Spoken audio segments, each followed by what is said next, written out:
What is your biggest fear about the next generation of leaders? That there won't be enough.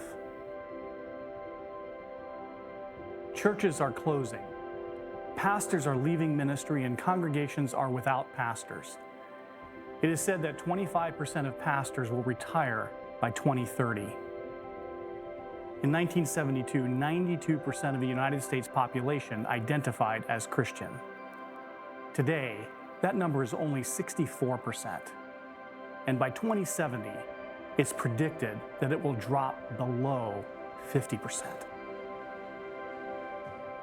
My name is Garrett Halbert. My name is Candace Fish. My name is Dexley Dorsley. I am the next generation.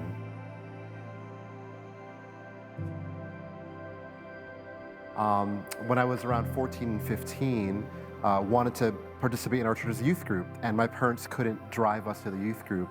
And so this 70-year-old pastor of our church would pick me up every Wednesday, Pastor Mac, to bring me to youth group. And during that time, it felt like, I can't believe I have to someone give me a ride. And you find all these reasons why it's not a great thing, but you look back and you see and realize that this 70-year-old man had this impulse to care for a 14-year-old just by bringing him. He wasn't even, Pastor Mac wasn't over our youth ministry. He just wanted to bring me to the church so I could grow and be engaged.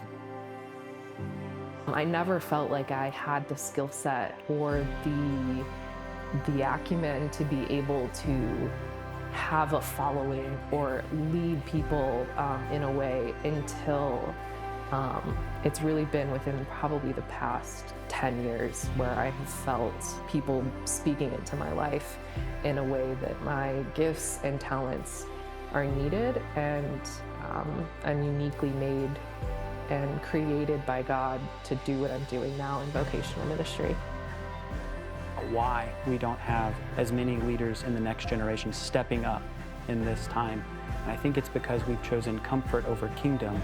And so what we need to do is cast vision for the next generation of people and show them that it is totally worth it to put the kingdom before our comforts, to have a gospel burden in which we are asking people to say, hey, there are others in this area all around New England who don't get to have what we have in our amazing gospel preaching churches with love for one another. We need to be willing to go out and be a part of what is happening here in New England. God's working and saying, leave the comfort of an amazing church and create something for others so that they too can have what we've already had. And us as leaders, we need to do the hard work of calling people out of it, showing them that it's worth it. The time is now. The time is now to raise up the next generation.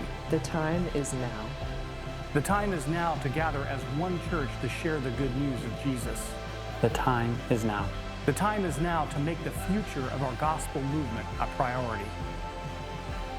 How then will they call on him in whom they have not believed? And how are they to believe in him of whom they have never heard?